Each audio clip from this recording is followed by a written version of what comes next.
Según Carl Jung, una de las principales razones por las cuales las personas cometen atrocidades es porque no han integrado su lado malévolo aún. No han entendido que son capaces de hacer barbaridades mucho más allá de lo que creen. Silent Hill hace un trabajo excelente en mostrar esto. En este video voy a mostrarte ese grupo de elementos que hacen de Silent Hill tan interesante. La razón por la cual considero que plantea un dilema moral muy interesante. No importa quién seas, dónde estés o a qué te dediques, siempre vas a terminar pagando la consecuencia de tus acciones.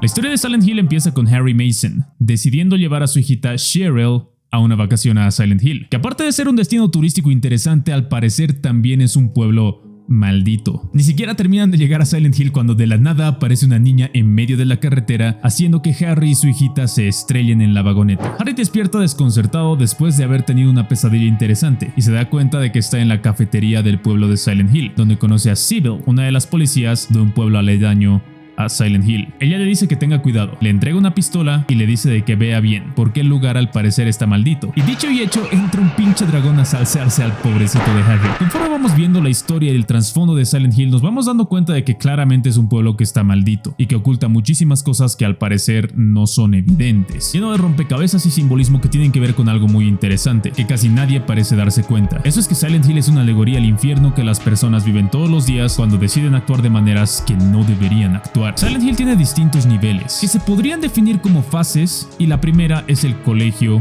de Silent Hill. Cada una de estas fases expresa un nivel de la pesadilla de Alessa que Harry está observando como espectador. Eso lo vemos primero en el colegio con los monstruos, que tienen dos cosas que me han llamado muchísimo la atención. Y lo primero es que en el colegio el monstruo principal son niños. No es obvio porque es un colegio, pero no es tan evidente como realmente parece. También hay estos fantasmitas negros que no te hacen nada, no te atacan, simplemente cuando tú llegas donde ellos chillan y se escapan. Para mí, estos niños que andan con los cuchillos en la mano y que se te suben y te comen y te pinchan son justamente eso.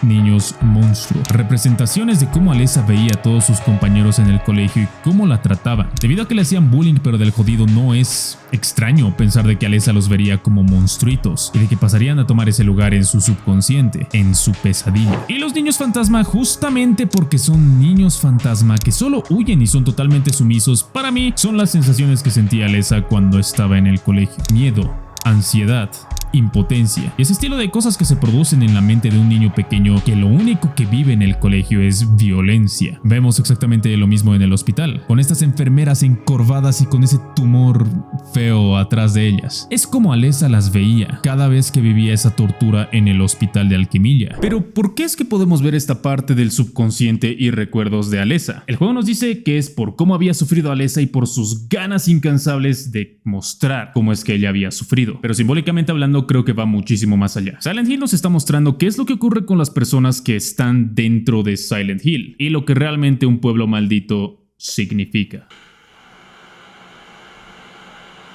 He empezado este video hablando de Carl Jung y de la importancia que él ha tenido sobre el simbolismo psicológico del siglo XX, y es que es bien difícil hablar de este estilo de temas sin mencionarlo a él. Una de las ideas que ha hecho a Jung extremadamente famoso es la idea de los arquetipos, que son básicamente patrones tan pero tan comunes en la vida humana y natural que se hacen evidentes y hasta cierto punto también clichés, como el héroe, el villano, la madre naturaleza. Uno de esos elementos arquetípicos que se menciona mucho en la literatura junguiana son los sueños y su relación con el subconsciente. Esos sueños, según Jung, tienen la capacidad de comunicarte algo que tu consciente no puede terminar de racionalizar ni entender. Es como un puente que liga el mundo consciente y el subconsciente, mucho más natural, más instintivo. Pero el hecho que sea instintivo no significa de que tenga menos razón. De hecho, me animaría a decir de que es justamente todo lo contrario. Parte de estos sueños son las pesadillas. Tu subconsciente tiene algo que decirte sobre los horrores de la naturaleza. ¿Y qué es lo que ocurre si es que no te cuidas de estos horrores? El principal punto de toda la pesadilla de Silent Hill es que Alessa había sufrido demasiado de manera injustificada. Una madre asquerosa, una enfermera extremadamente sumisa que había decidido callar no solo por su cobardía, sino también por su adicción a las drogas. Y un doctor manipulador con muy pocos escrúpulos que hacía adictos a sus empleados para que hagan lo que él quería. Todas las personas que nosotros podemos ver en Silent Hill se merecían lo que les estaba pasando y lo que les iba a pasar, con excepción de Harry y Cheryl.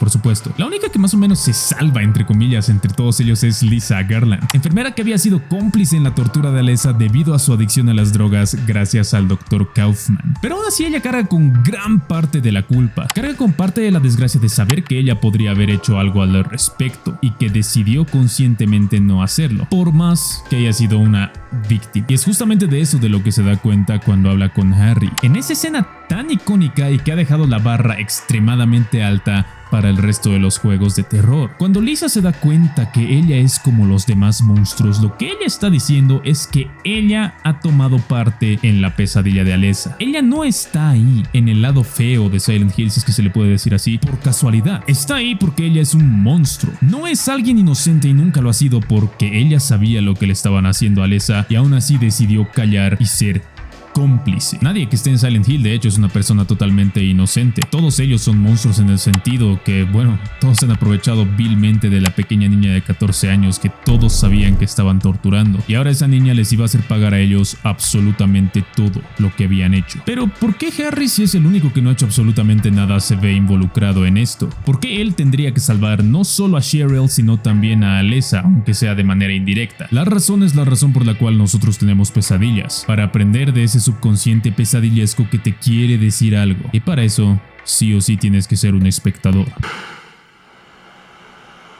El final de Silent Hill, la verdad, es algo que me ha costado muchísimo entender. ¿Por qué de Alessa nacería algo malévolo como el Incubus? O sea, obviamente si nos vemos a la historia de Silent Hill tiene sentido porque es lo que ella estaba incubando en su vientre todo el tiempo, gracias a su madre, al Dr. Kaufman y todos ellos. Pero si vemos el lado simbólico, ¿qué es realmente lo que significa? Y luego lo he entendido. La clave está en el nombre del demonio. Incubus. Alessa fue forzada en contra de su voluntad y a través de esta tortura brutal a dar a luz e incubar a ese demonio. La representación de la malevolencia inherente no solo de su madre sino de todas las personas que son cómplices. Y esa incubación fácilmente se puede considerar una violación, razón por la cual el Incubus se llama Incubus. Incubus es un demonio que según la mitología europea viola a las mujeres para quitarles su vitalidad. Y eso es obviamente lo que hicieron todos con Alessa, siendo totalmente conscientes de ello. Aprovecharse de la inocencia de una niña que lo único que quería es estar con su madre. Todo representado de manera perfecta en lo que uno siente cuando tiene una pesadilla. La razón por la cual Silent Hill es tan llamativo y prende esa llama del significado dentro de cada uno es porque todos hemos visto o experimentado ese estilo de maldad. Un evento random que nos ha hecho dar cuenta de que los humanos podemos ser bien hijos de pero realmente bien hijos de y que a través de las pesadillas nuestro subconsciente nos quiere hacer entender que existen. Y muchas veces esto ocurre por las experiencias de terceros y no necesariamente las propias. Es exactamente lo que está pasando con Harry cuando está asesinando al Incubo. Él ha visto como espectador absolutamente todo el daño que le han hecho las personas poco escrupulosas involucradas dentro de Silent Hill, que solo tenían objetivos egoístas en mente. Y si él quiere salvar a su hija, no solo a presente sino a futuro, tiene que entender que ese tipo de malevolencia existe. Tiene que exponerse a ese horror del lado maldito de la humanidad. Pasar por esa pesadilla, entender qué es lo que está pasando y aún así decidir ser alguien bondadoso. Y solo si es que lo hace bien, es que va a poder salvar a su hija de ese estilo de males, siendo consciente de lo que estos representan. Ese mensaje oculto del que les hablaba al principio del video es que Silent Hill es una alegoría a la maldad de verdad. Me llamaba mucho la atención que el autor de Silent Hill, no me acuerdo exactamente su nombre en este momento, había dicho de que se había inspirado en la obra Crimen y Castigo, que básicamente es un thriller psicológico que explica justamente eso. No hay absolutamente ni un solo crimen que se cometa en la faz de la tierra que vaya a pasar totalmente desapercibido. Ese mal y esa maldad que es inherente a todos en nuestro subconsciente y en nuestra realidad es demasiado real como para simplemente ignorarlo. A veces es evidente en algunas personas y en otras no tanto, la verdad. En otras parece que casi ni existe. La labor de Harry, y realmente de cualquier padre, es hacerle frente a esa malevolencia no solo de los seres humanos sino de la naturaleza para poder proteger a su hija. Una representación del potencial y del amor humano que nosotros tenemos por nuestra progenie. Y todo esto se puede resumir en esta frase tan bonita que he encontrado. El mal es como una sombra, no tiene una sustancia real propia, simplemente es una falta de luz. No puedes hacer que una sombra desaparezca intentando luchar contra ella, pisándola, protestando en su contra o cualquier otra forma de resistencia emocional o física. Para hacer que una sombra desaparezca, debes iluminarla. Y yo le agregaría, pero para iluminarla, primero tienes que saber cuál es la naturaleza de esa sombra.